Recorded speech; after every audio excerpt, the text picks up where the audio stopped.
Good evening, dear listeners. Right in the beginning, I would like to thank the forum Telltale Tuesdays, which has given me an opportunity to read out a story titled The Gift of the Magi. The writer is O. Henry, an American writer whose contribution to literature is very vital. This is not his original name. His original name was William Sidney Potter. The story which I am going to read out, you might have read it in some class at your college level as a part of English syllabus. It's a very popular story by O. Henry. The Gift of the Magi, M-A-G-I. So, I start the story. $1.87. That was all. And 60 cents of it was in pennies.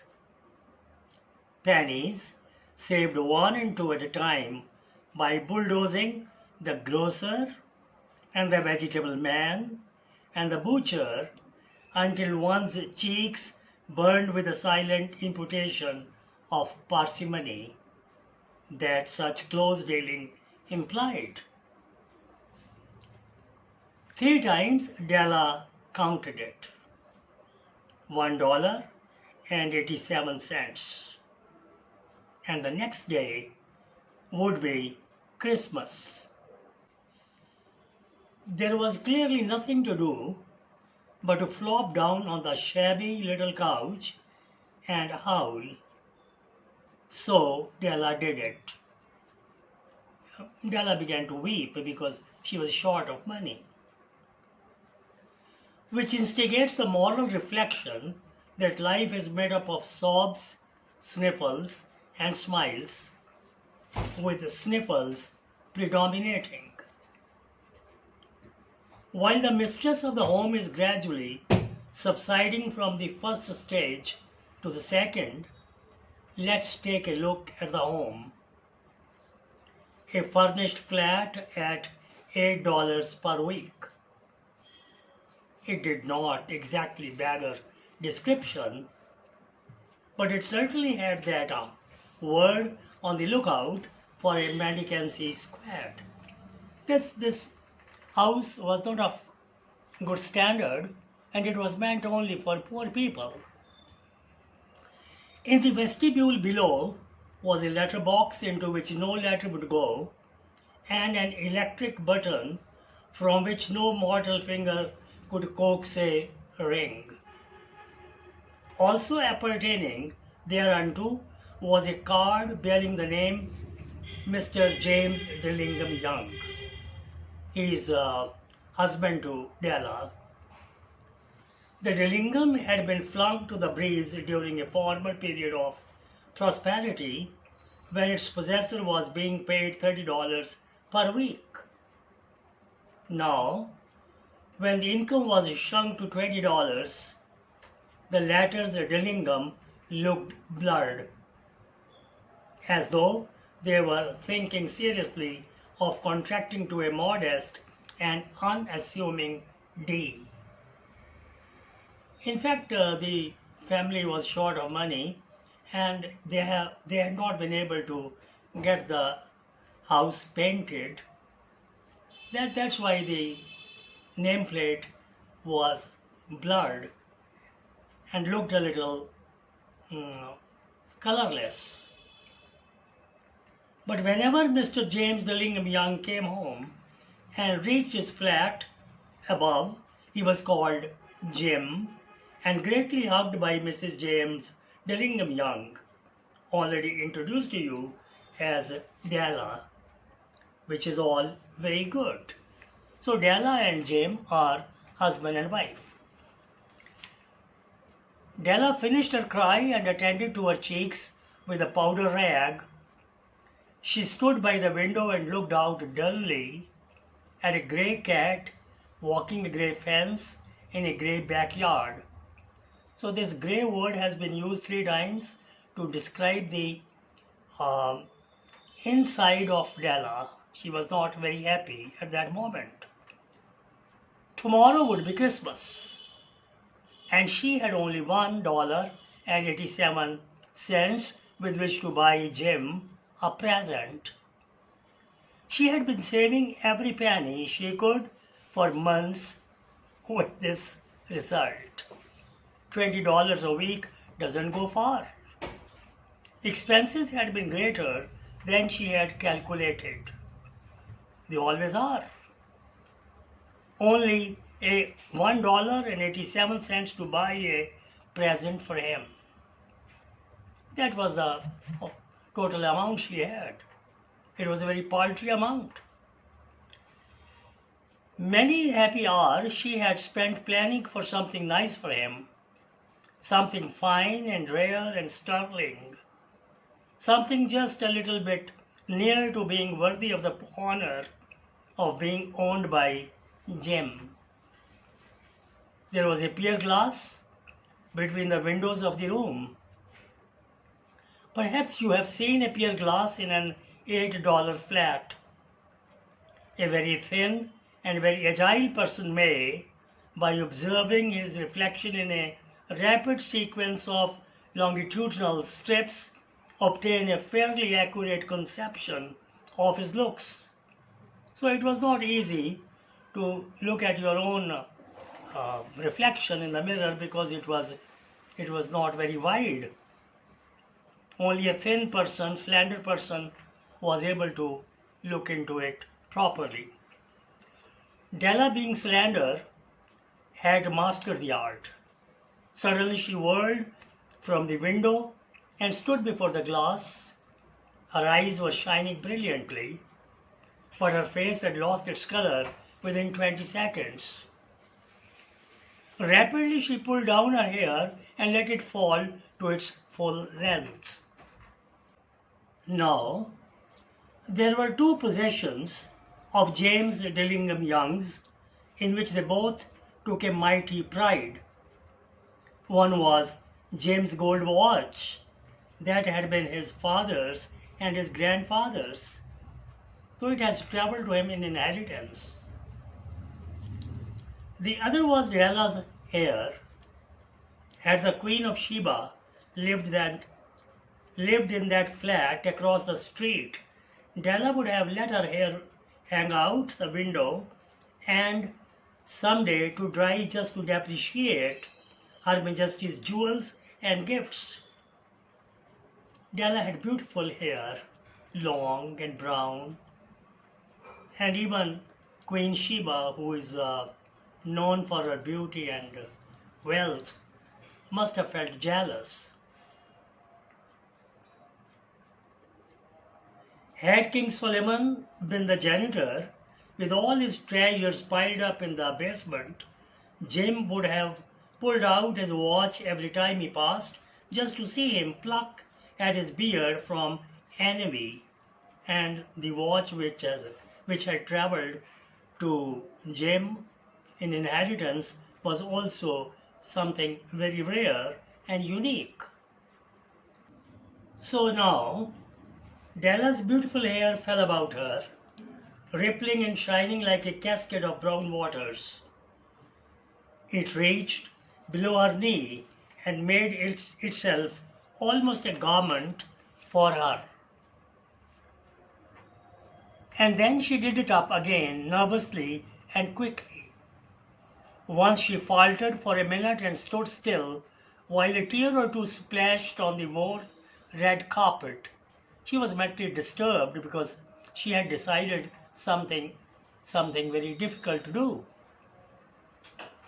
On went her old brown jacket, on went her old brown hat, with a whirl of skirts and with the brilliant sparkle still in her eyes, she fluttered out the door and down the stairs to the street. So she immediately climbed down the stairs and came down she had some idea to buy a present for Jim, where she stopped. The sign read, Madam Safroni, hair goods of all kinds. So she stopped at a shop where all kinds of hair were purchased and sold. One flight up, Della ran and collected herself, panting. Madam, large, too white, chilly, hardly looked the Safroni. She didn't look soft from any angle. Will you buy my hair? Asked Della. I buy hair, said Madam. Take your hat off and let's have a sight at the looks of it. So the owner of the shop was ready to buy the hair, but before that she wanted to judge how beautiful the hair was. Down rippled the brown cascade. $20, said Madam, lifting the mass with a practiced hand. So the owner of the shop was ready to pay $20 for the hair of Della. Give it to me, quick, said Della. Oh, and the next 2 hours tripped by on rosy wings. She got the money and she went to the shops, various shops, to find out a deserving, a befitting, beautiful gift for Jim. She was ransacking the stores for Jim's present. She found it at last. It surely had been made for Jim and no one else. There was no other like it in any of the stores. And she had turned all of them inside out. It was a platinum fob chain, simple and chaste in design, properly proclaiming its value by substance alone and not by superficial ornamentation, as all good things should do. So she purchased a fob chain. It was simple but beautiful. It was not very ostentatious, gaudy. It was simple. Its value lay in its simplicity.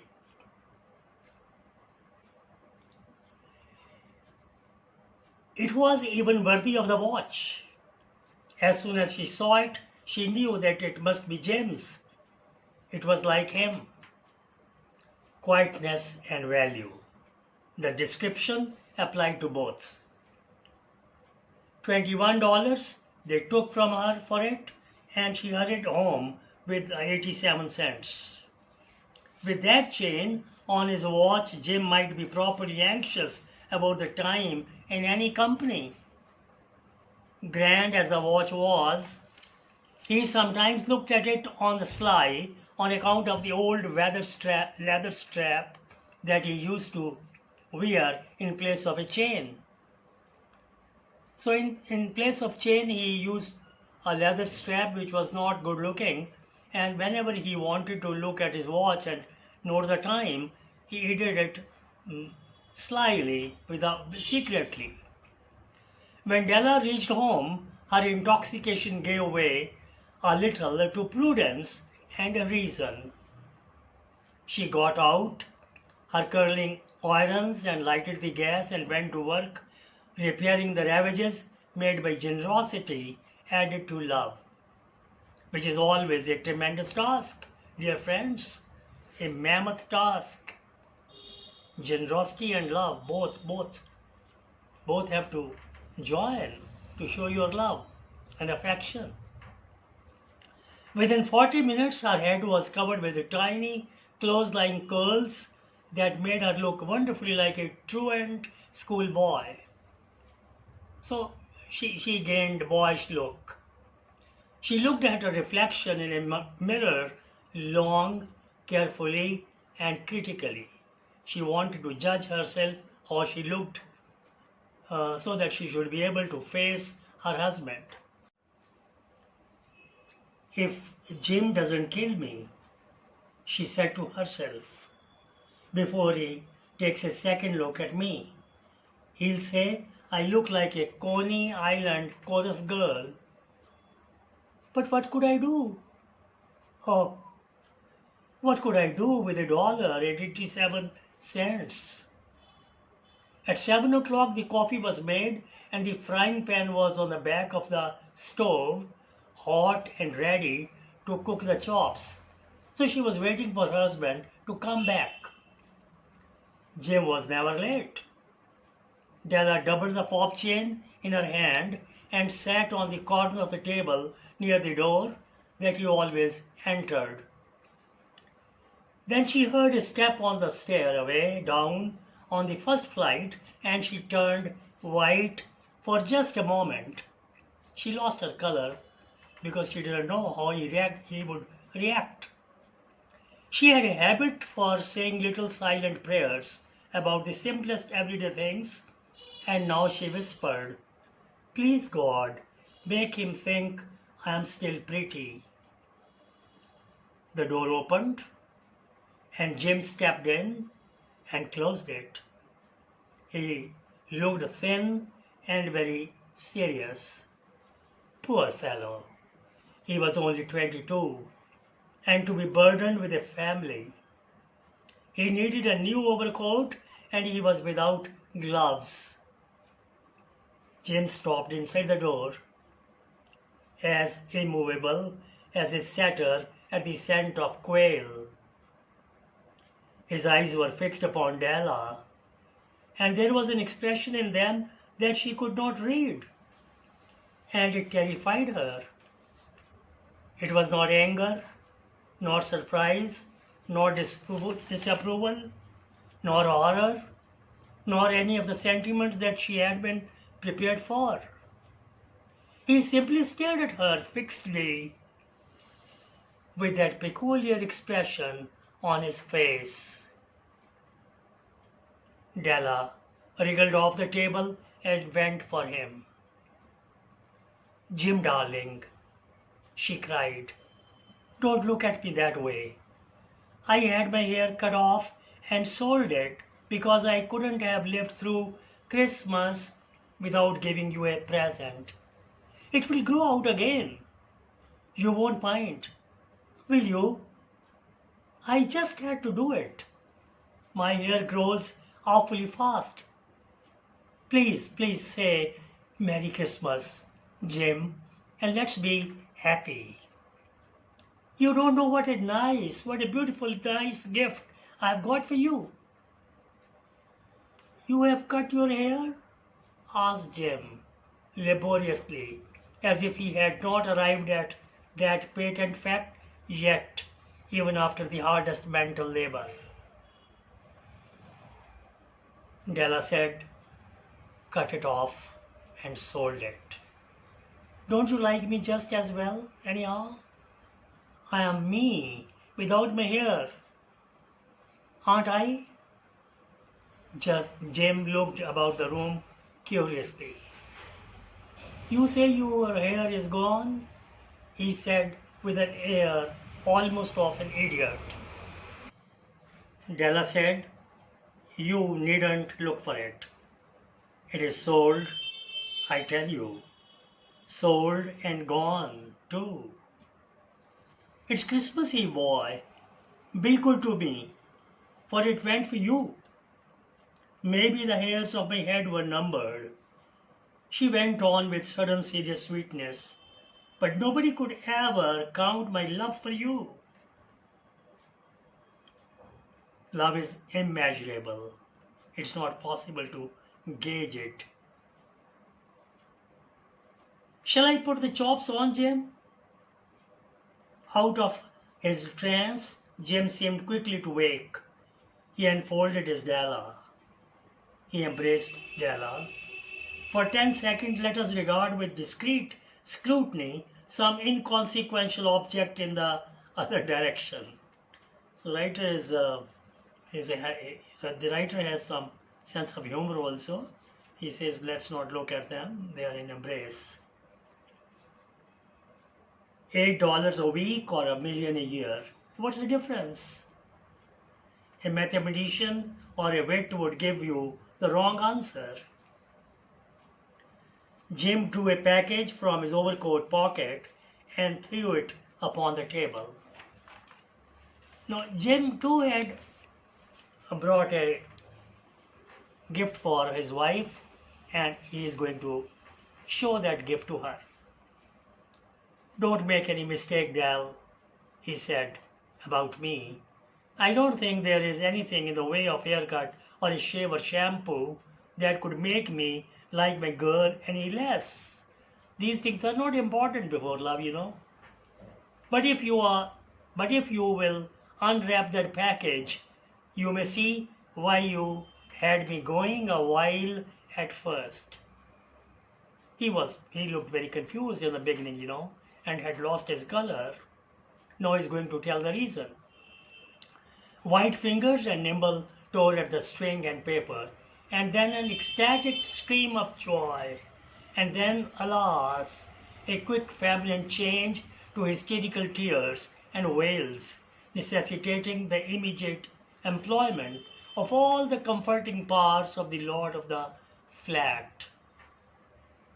For there lay the combs, the set of comb, side and back, that Della had worshipped long in a Broadway window.